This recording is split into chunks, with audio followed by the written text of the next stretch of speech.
Hi friends, ఈరోజు మనం పెనగంచిప్రోలు తిరుగుతాం తల్లికాడికి. బస్సులో ప్లాన్ వేసాం. ఇలా బస్సు ఎక్కి టోల్గేట్ దాటుకొని చిన్నగా పేట ఫ్లైఓవర్ అంటే బొప్పూడి ముందుకు దాకా వచ్చాం. బొప్పూడి దగ్గర మనం రాములవారి టెంపుల్ చూడొచ్చు. ఇప్పుడే వెళ్ళిపోయింది. బస్సులో అంత క్లారిటీగా లేదనుకోండి. ఇది బొప్పూడి అయ్యప్ప స్వామి గుడి. అంటే బస్సు ఆగదు కాబట్టి మనం వ్యూ బస్సులో నుంచే తీసాము. నెక్స్ట్ పేట బస్ స్టాండ్కి బస్సు చేరుకునిద్ది. ఇది పేట బస్ స్టాండ్. బస్ స్టాండ్లో కూడా ఎక్కువసేపు ఏం ఆగలేదు. బస్సు వెంబటనే వెళ్ళిపోయింది, లేట్ అవుతుందని. వెంబటనే రిటర్న్ అయిపోయింది పేట నుంచి.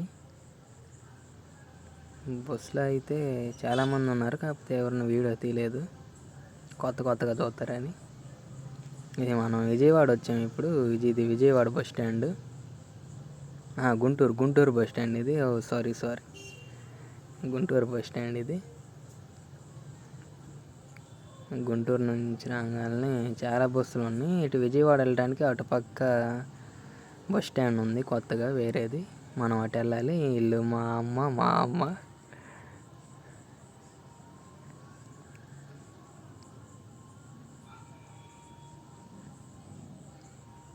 విజయవాడ బస్ స్టాండ్కి కూడా చేరుకున్నాం.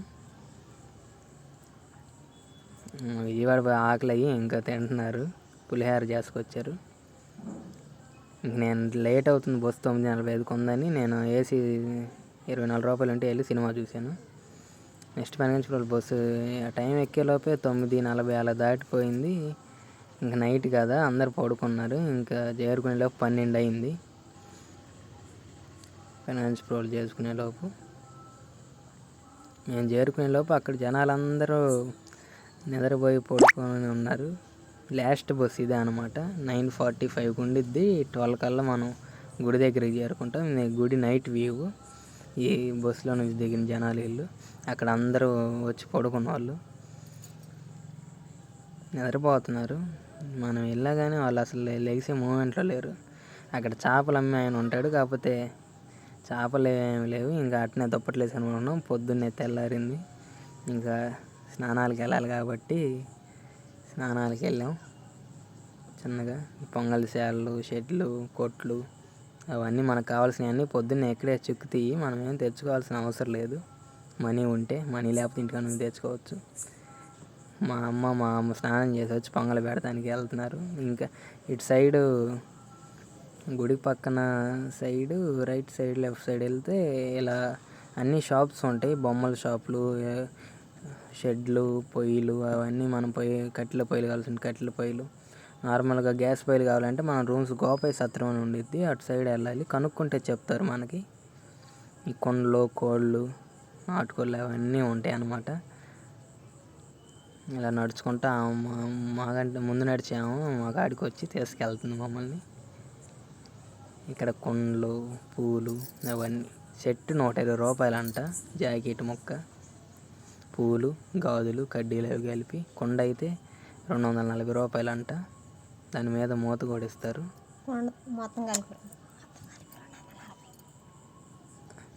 ఇప్పుడు ఆమె దగ్గరికి వచ్చాము మేము. ఇదే వాళ్ళ షాపు. పొంగలి అవి పెట్టుకొని ఇంకా గుడి దగ్గరికి వచ్చేసాము. చిన్నగా నడుచుకుంటూ వెళ్తున్నాం. ఆయన పెద్ద ఆయన అడుగుతుంటే ఈయన పో అంటున్నాడు. ఇది గుడిలోకి ఎంట్రన్స్ వెళ్ళే ద్వారం అనమాట. అప్పుడే పొద్దున ఐస్ క్రీమ్ బండ్లు కూడా పెట్టేశారు. అక్కడ చిన్న తీర్థం, పెద్ద తీర్థం, కోళ్ళు, మేకలు బలిచ్చే ప్లేస్ అనమాట. అక్కడ ఎక్కువ జనాలు ఇక్కడే ఉన్నారు. ఇది మెయిన్ ఎంట్రన్స్, గుడి మెయిన్ ఎంట్రన్స్. అలా పొంగలు పెట్టుకొని కొండలను ఎత్తున పెట్టుకొని వెళ్తారనమాట ఆచారం ప్రకారం. అక్కడ పోతురాజు స్టాట్యూ ఉంది. ఇలా ఫోన్ ఇంకా మొబైల్ లోనికి ఎలో చేయరు గుళ్ళోకి. అక్కడ మనం ఫోను పెడతానికి కౌంటర్లు ఉంటాయి అన్నమాట. అక్కడ మొబైల్ భద్రపరిచే స్థలం అని 10 రూపాయలు తీసుకుంటారు ఫోన్కి వచ్చేసి. నెక్స్ట్ గుడి నుంచి బయటికి రాగానే ఇంకా పొంగల్ ప్రసాదాలు అవన్నీ తినేసి మేము అమ్మ, పెద్దమ్మ ఏమో అక్కడ ఉన్నారు. నేను 2 కొండలు తెచ్చి నీళ్ళల్లో వదిలిపెట్టేసాను. ఇంకా ఇంటికి తీసుకెళ్ళాం కదా, బస్సులో పగిలిపోతాయని. తీసుకెళ్ళొచ్చు, మన ఇష్టం. ఓన్గా కారు వేసుకుని వస్తే తీసుకుని వెళ్ళొచ్చు. ఇంకా గుడి ప్రదేశాలు బయట, ఇంకా లోపలికి ఫోన్ అవన్నీ అలో లేవన్నారు. బయట ఆటోలు, కార్లు ఇంక అన్నీ మనకి ఎక్కడేసి జుక్కుతాయి అనుకోండి ఫుల్గా. కాకపోతే పిల్లల బొమ్మలు ఇవన్నీ కొంచెం రేట్లు ఎక్కువ తీసుకుంటారు ఏమైనా కానీ. నేను 4 టెడ్డీ బేర్లు కొంటేనే 300 చెప్పారు, చిన్నవి. కొబ్బరికాయ బళ్ళు అన్నీ. గుడి దగ్గర చెక్క ఉందంటూ ఏముండదు, డబ్బులు ఉండాలి కానీ.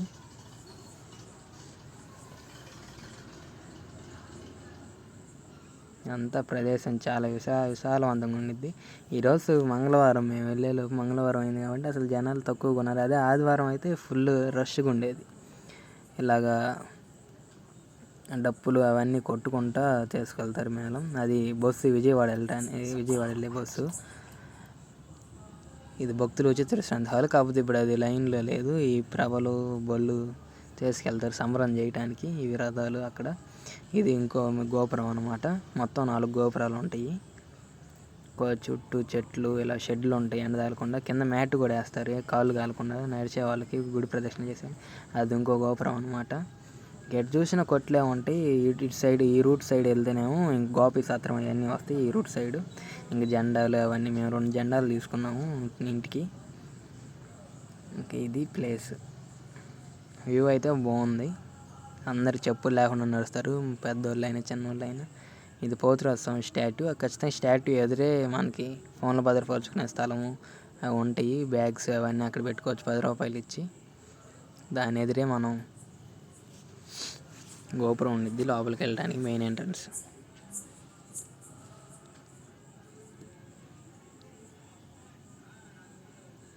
ఇక్కడే చిన్న తీర్థం పెద్ద తీర్థం అంటే మనం ఏం తీసుకోలేదులే, శాఖాహారులమై.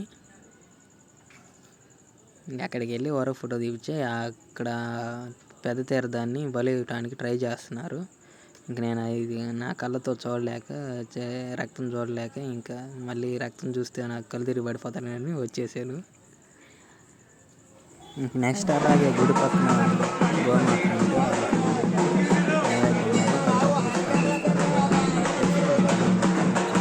అలా ఆవుకి నైవేద్యం పెట్టేశాక ఇంకా తిరిగి వచ్చేసాను.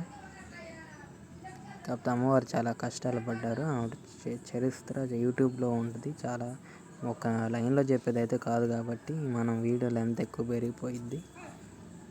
యూట్యూబ్లో చూసి తెలుసుకోండి. అమ్మవారు చాలా శక్తివంతురాలు. అందరూ వచ్చి మొక్కులు తీర్చి